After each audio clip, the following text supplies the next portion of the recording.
토지서평 9.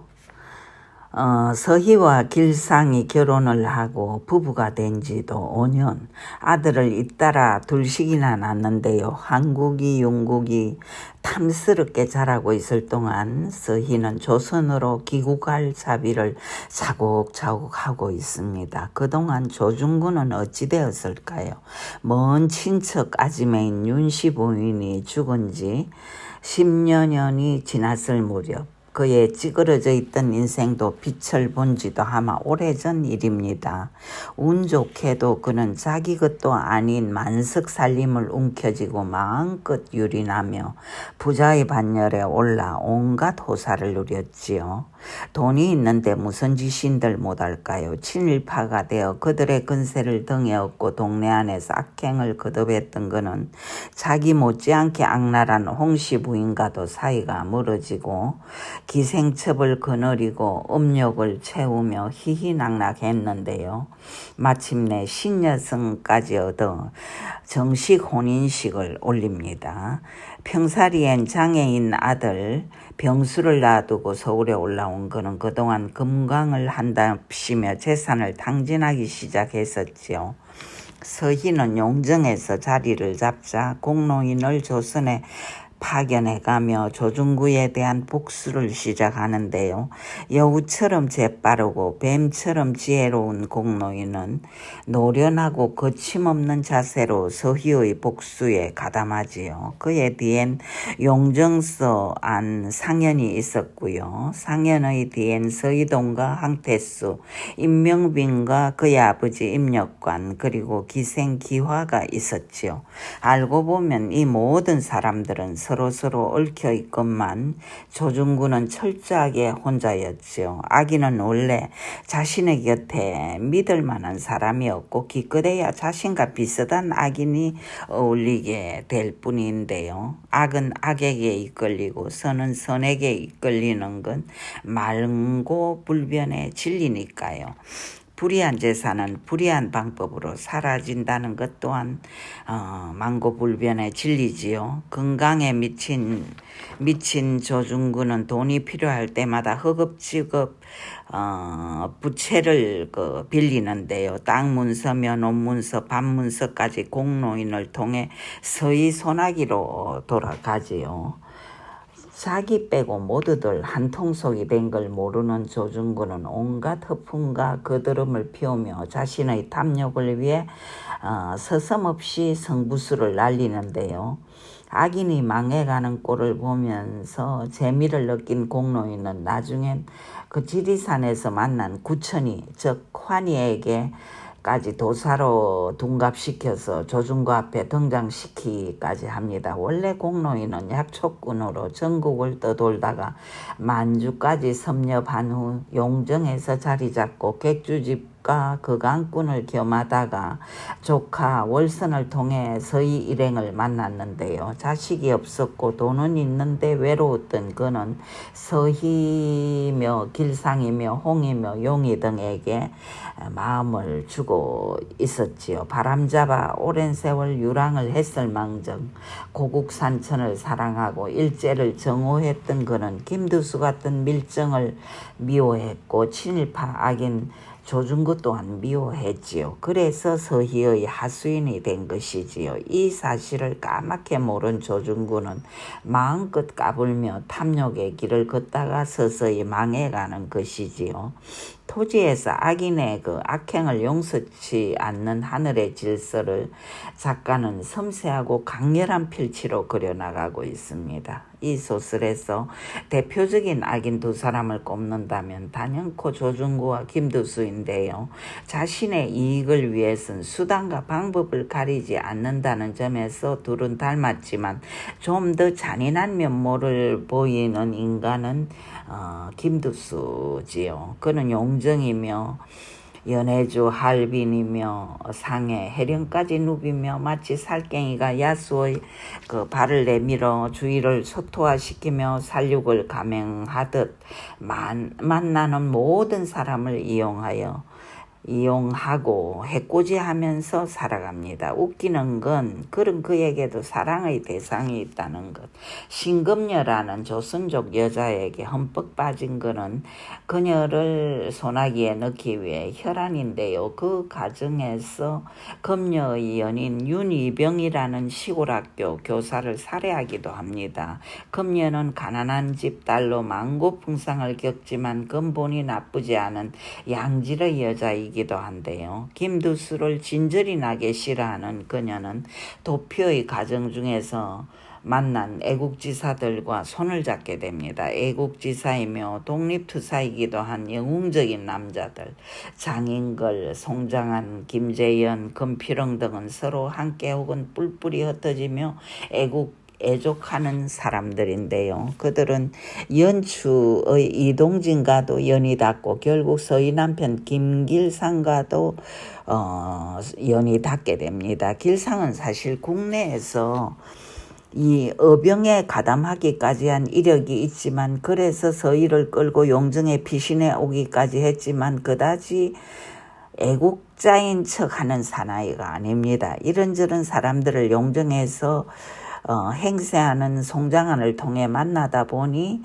자연스럽게 세뇌가 되었고 음지에서 나라를 위해 몸바치는 일이 사나이로서 가업이 될 수도 있다는 사실에 눈을 떴다고나 할까요. 아내인 서희랑은 건널 수 없는 강을 사이에 둔 것처럼 거리감을 느끼고 있었고 무엇보다 그녀를 통해 배에 기름기가 오르는 사실에 자괴감을 느꼈던 그에게 민족과 나라를 위해 몸바치는 영웅들의 길 자체에 신선한 매력을 느낀 것이지요. 서희는 이상할 정도로 기국에 목을 맵니다. 용정의 한인사회에서 이미 자리를 잡았고 조선의 유랑민들 사이에서는 신화적인 존재가 되어 있건만 그녀는 자기가 태어난 그곳 온갖 상처를 입으면서 살아온 그곳에 대한 강렬한 회귀 본능을 가지고 있지요. 어쩌면 그녀는 내 조상 대대로 지켜온 땅과 재물을 깡그리 빼앗아간 조중구를 내 인생의 불구대천의 원수놈으로 인식하고 있는지도 모릅니다. 그 와중에 김훈장이 객지에서 죽고 월서는 중병에 걸려 회생이 불가한 몸이 되지요.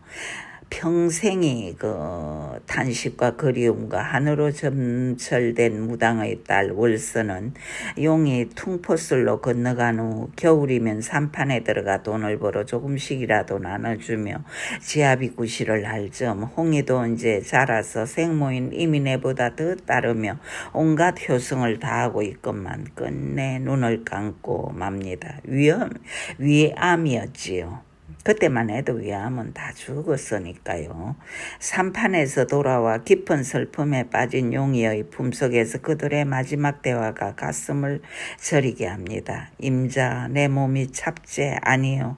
우리만이 살았다. 야, 네 여한이 없제. 야, 없습니다. 그러면 됐다. 나도 여한이 없다. 용이 돌아온 후 이틀 밤을 지탱한 월서는 정월 초이튿날 새벽에 숨을 거둡니다. 적당히 교활하면서 수완가인 반면 사욕이 없는 삼촌 공로인의 집안 탓인지 장례식장은 성시를 이루는데요.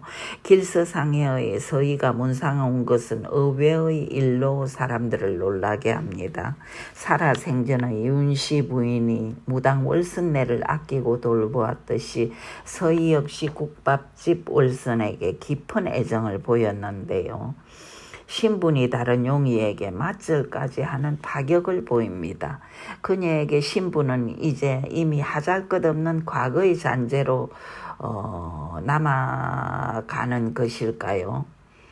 그리고 그녀는 영팔과 용이에게 말합니다. 조금만 참아요. 올해 안으로 우린 돌아가게 될게요.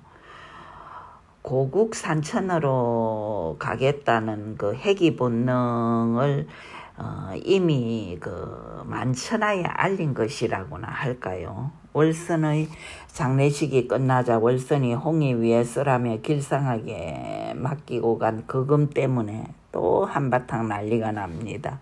배금주의자 이민회의 욕심이 하근이 된 것이지요. 길상이 자초지종을 얘기하며 용의에게 돈을 내어놓자 용의는 담담하게 말합니다. 나는 그 돈 받을 수 없다. 결국 이민회가 나서서 애비는 마다해도 애미 나는 가져야겠다. 내놔. 동네방네 돌아다니며 그년 죽어서 호강하는구나. 장례식을 성대하게 치르는 사실을 비웃으며 깊은 슬픔에 빠져있는 용의와 홍의 부자를 가슴 아프게 만들던 그녀는 마치 자신이 맡겨놓은 돈이라는 것처럼 난리를 치지요. 울고 불고 온갖 넋두리를 쏟아놓던 이민혜. 줬어. 나 소리도 매도 없이 인형 앞에 나타나지 않을 낀께 돈 내놓소. 그러자 아나 쑥떡 용이 주먹이 얼굴을 치고 이민혜는 쓰러지며 폐악을 부려대고 그런 난리가 없습니다. 결국 그 돈은 용이 손으로 길상에게 건네지고 그는 말하지요. 이거는 내 생각이네만 이 돈은 독립운동하는 곳에 기부하는 게 좋겠다. 그리고 영팔레와 용인애는 고향갈 차비를 마치고 음력 3월이 되자 조선으로 돌아가지요. 한 발 먼저 고향으로 돌아가는 길 평사리 대신 그 진주로 돌아가는데요. 그곳엔 이미 송관수가 집을 주선하도록 공로인은 진작에 차비를 끝냈는데요. 서희의 그 주문이 있었던 거지요. 월선이 살던 집은 공로인의 관리로 들어가고 그곳 역시 독립운동하는 사람들의 거처로 사용하게 조치하고 나서 용은 영팔과 함께 용정을 떠납니다. 남아있는 서희는 공로인과 길상의 주선으로 용정에 온 환을 만나게 되는데요. 알듯 모를 듯 어렴풋하던 사실에 경악하며 서희는 고통스러워합니다. 어린 시절의 기억을 더듬으며 환이 곧 구천이임을 안 서희는 절망하며 슬퍼하는데요. 길상은 환과 함께 강가 횟집에서 약주를 마시며 뒹굴다가 마침내 할빈으로 떠나지요. 김계주 장수의 외아들이었고 윤씨 부인의 불륜의 씨앗이던 환은 사실상 동학의 그 찌꺼기들인 어병을 이끌던 핵심 인물이었고 명분뿐인 잔당들을 이끌다 지쳐서 독립투사의 대열에 합류한 인물이었죠. 그렇다고 해서 금피령인이 아닌 독립투사들과 영구적인 합류를 하기 위해서 온 건 아니었고 일종의 나들이였죠. 그는 지리산에 갇혀있는 자신이 지겨웠고 넓디 넓은 만주벌판의 여기저기를 유람이라도 하고 싶었던 거고 그 길을 길상이 안내한 셈이지요. 공로인과 함께.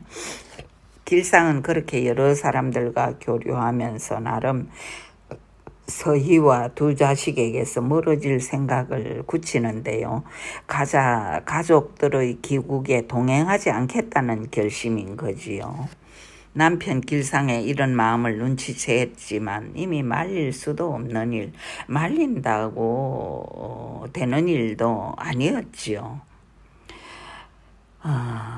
그 며칠을 모시옷을 입고 서희는 법당을 찾곤 했는데요. 고뇌가 깊이 새겨진 그녀의 눈빛은 아름다웠고 고통을 참는 그녀의 눈빛은 강렬한 빛으로 타오르곤 했지요. 이렇게 이제 기국 차비를 모두 마친 서희는 공로인을 불러 자신이 살던 집과 땅 문서를 내어놓는데요. 물려줄 자손도 없는 저에게 집 문서 땅 문서가 무슨 소용이겠습니까만 연해주에 계시는 분을 위해 보관하겠습니다 라며 공로인은 받지요.